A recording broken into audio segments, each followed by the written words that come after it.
Good morning friends. स्वागत है आप सभी का आपके अपने यूट्यूब चैनल राजेश गुरुजी। तो आज हम स्टार्ट करेंगे यूनिट नंबर 12 में आयतन वॉल्यूम स्टार्ट करेंगे। तो देखो, आयतन पढ़ने से पहले हमें आयतन में हम पढ़ेंगे एक तो घनाभ के बारे में, एक तो घनाभ का आयतन और एक घन का आयतन। देखो, जो घनाभ होता है उस घनाभ में लंबाई, चौड़ाई और ऊंचाई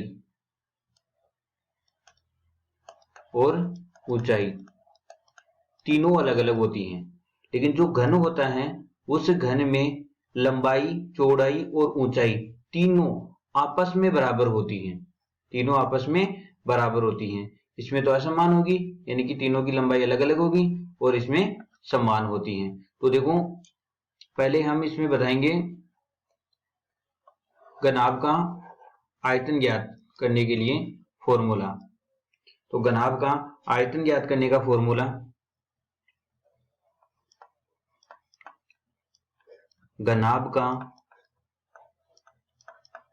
आयतन, और घनाभ का आयतन ज्ञात करने का फॉर्मूला होता है लंबाई इंटू चौड़ाई इंटू ऊंचाई।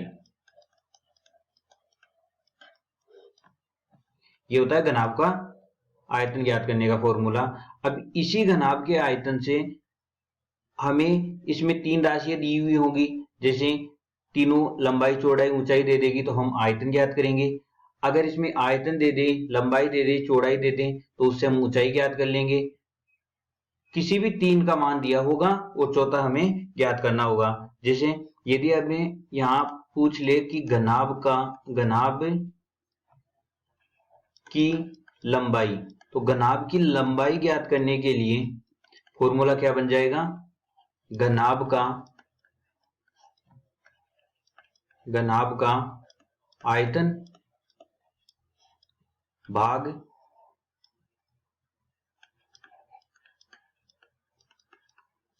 चौड़ाई इंटू ऊंचाई। ठीक है। इसी प्रकार यदि हमें चौड़ाई ज्ञात करनी हो तो आयतन में लंबाई इंटू ऊंचाई का भाग देंगे। और इसी प्रकार यदि हमें ऊंचाई ज्ञात करनी हो तो आयतन में लंबाई इंटू चौड़ाई का भाग देंगे। ठीक है। तो ये एक फॉर्मूला भी याद होना चाहिए घनाभ का आयतन ज्ञात करने का। इसी से बाकी के तीन फॉर्मूले आएंगे।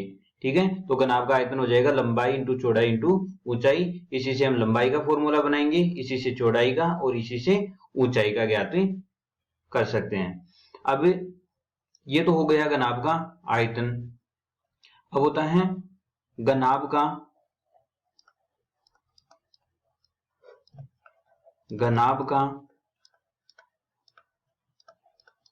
संपूर्ण